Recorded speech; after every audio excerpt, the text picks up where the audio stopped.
Patna medical college hospital यानी कि PMCH, जहां लापरवाहियों के बवंडर ने मानो अपना डेरा डाल रखा है, जिस वजह से पटना का ये प्रसिद्ध अस्पताल हमेशा सुर्खियों में बना रहता है।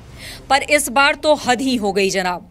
दरअसल इस बार यहां एक नहीं बल्कि पांच गलतियां हुई और तो और जिंदा मरीज के नाम का मृत्यु प्रमाण पत्र भी जारी कर दी गई। बता दें कि इसमें रजिस्ट्रेशन से लेकर डेड बॉडी निकालने तक की गलतियां शामिल है। बावजूद इसके प्रशासन अपनी साख बचाने के चक्कर में लगी हुई है। जहां अस्पताल द्वारा पहली गलती ये हुई कि मरीज के इलाज के दौरान रात से ही गलत अपडेट दिए जाते रहे। चुन्नू कुमार की सेहत में सुधार है, डॉक्टर भी मरीजों से ऐसा ही बोल रहे थे। फिर सुबह अचानक से चुन्नू की हालत गंभीर होने के बाद वेंटिलेटर पर जाने की खबर परिजनों को दी गई। परिजनों ने रात के अपडेट का हवाला देने लगे।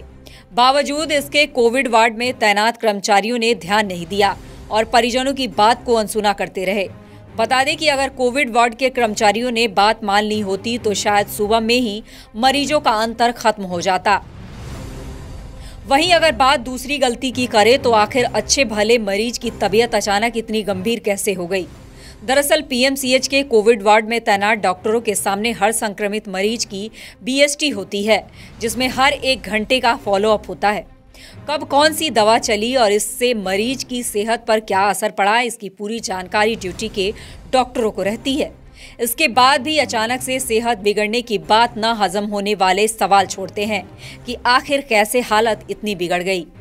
बात तीसरी गलती की करे तो यहाँ के डॉक्टर मरीज पर ध्यान देने के बजाय हेल्थ वर्करों पर आंख बंद करके भरोसा करते रहे।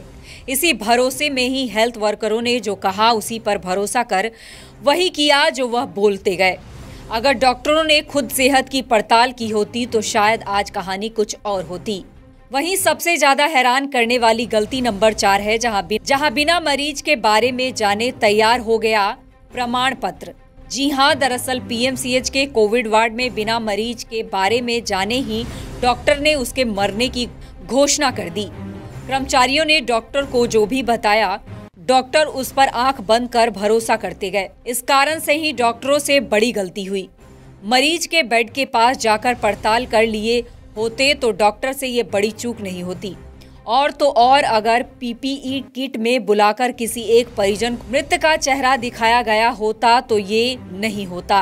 5वीं गलती की तो क्या कहने जनाब, उसमें तो डेड बॉडी कैरिंग सर्टिफिकेट भी जारी कर दी गई।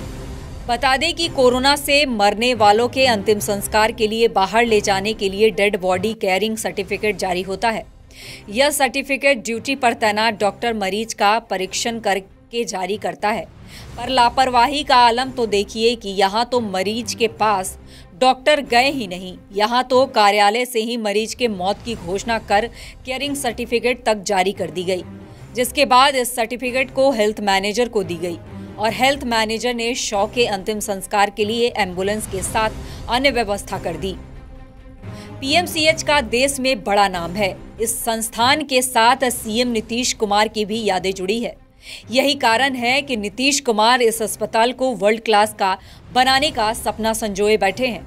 लेकिन यहाँ की व्यवस्था आए दिन साख पर दाग लगाती है। कोरोना काल में रविवार को जो घटनाएं हुई उसमें कोरोना संक्रमित चुन्नू को जीते जी मारकर सिस्टम खुद मर गया। पीएमसीएच के इतिहास में यह घटना बड़ा दाग बन गई है। बिहार के लाखों मरीज जो पीएमसीएच पर आंख बंद कर भरोसा करते हैं, उनके लिए यह लापरवाही बड़ी चोट होगी। बाढ़ के रहने वाले चुन्नू के परिजनों को भी पीएमसीएच पर पहले बड़ा भरोसा था। जब चुन्नू को 2 दिन पहले बाढ़ से पटना मेडिकल कॉलेज इलाज के लिए लाया गया तो उन्हें लगा कि ब्रेन हेमरेज है, तो क्या वो इतने बड़े अस्पताल से पूरी तरह ठीक होकर जाएंगे। लेकिन पहले तो जब भरोसा टूटा जब जांच में कोविड पॉजिटिव पाए गए। फिर भी परिजनों ने इलाज के लिए चुन्नू को भर्ती करा दिया और वह खुद बाहर डटे रहे। गनीमत रही कि पीएमसीएच के डॉक्टरों और हेल्थ वर्करों की तरह चुन्नू के परिवार वालों ने लापरवाही नहीं की। प्लास्टिक में बंद शव का अंतिम संस्कार करा देते तो फिर बड़ी कहानी बन जाती। फिर तो राजकुमार भगत का पता लगाना मुश्किल हो जाता और कुछ दिन बाद जब चुन्नू घर पहुंचता तो बड़ा मामला बन जाता। लेकिन दूर से परिवार वालों ने मुंह देखा और फिर राजकुमार भगत का शव जलाने से बचा लिया। बिहार के सबसे बड़े अस्पताल की ये लापरवाही कहीं ना कहीं उनके लचर व्यवस्था की पोल खोलती नजर आ रही है, जिससे अगर समय रहते न सुधारा गया तो लोगों का शायद इस अस्पताल से भरोसा टूट जाएगा और बिहार के सबसे बड़े हॉस्पिटल पर एक बदनुमा दाग लग जाएगा। Bureau report, live India, Patna.